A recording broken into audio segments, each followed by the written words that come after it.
have an obsession to build a world that makes sense. We want our city to be credible before making a game. We call it a world-first approach.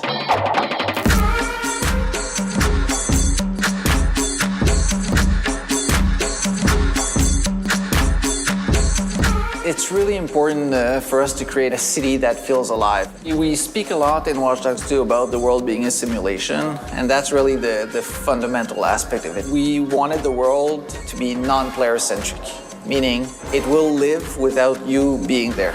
And once you go there, then it's a place to discover and live in and play. The world of Watch Dogs 2 was a big challenge because it's twice as big as Chicago was. So we have the Marine County, more organic at the north. We have Oakland, we have San Francisco, and also Silicon Valley. Each region has its own flavor. So San Francisco is the more colorful, Mission District is more Mediterranean revival. The variety with the architecture in San Francisco is huge because it's the quintessence of each district.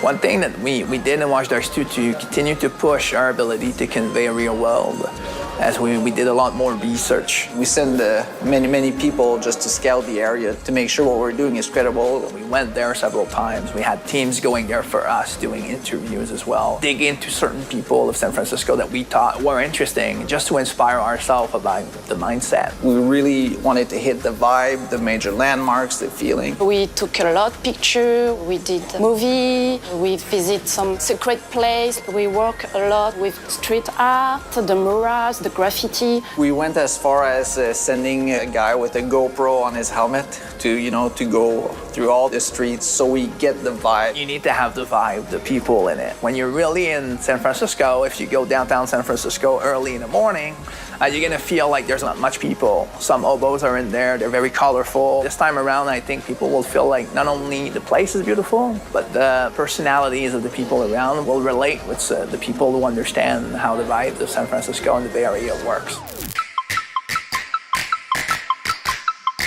One of the things I wanted to push forward in Watch Dogs 2 is make sure that the world would offer many different stories, many different things to discover. The whole progression of the game is about world exploration.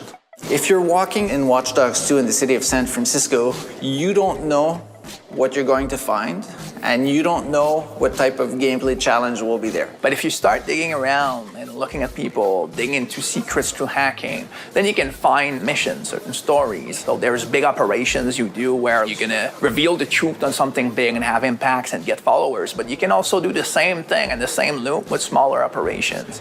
And these will dig into more like specific subject matters, like exploring gentrification in San Francisco and tied with technology, or dig into certain mysteries and interestingly inspired stories about hacking and these kind of stuff. And on top of that, then you can do the activities. So e-kart racing, sailboat racing, drone challenges, dirt bike as well. If you open your phone, you can do Scout X, which is basically visit the landmarks of the Bay Area. So you're exploring the world, and now you're finding stories that you can do.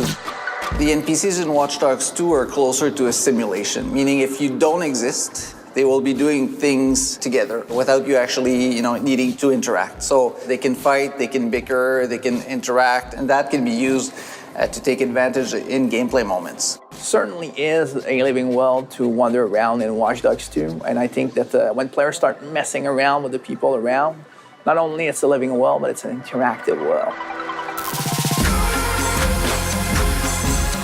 Like being able to wander around in an open world is a place where players want to get surprised.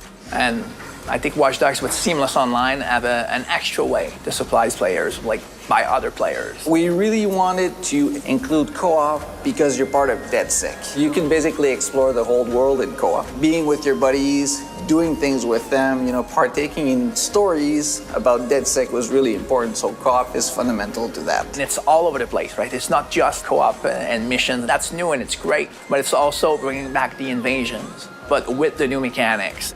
We have a new form of invasion we call the bounty. So we have something called the DedSec events. So we're really excited about how those possibilities can fit, because in the end, even after the narrative has been consumed and all of these things, the simulation in the system stays. So the best stories that comes about Watch Dogs 2 become stories about players, because it's always the case. It's the ideas of millions of players combined together that blows our minds.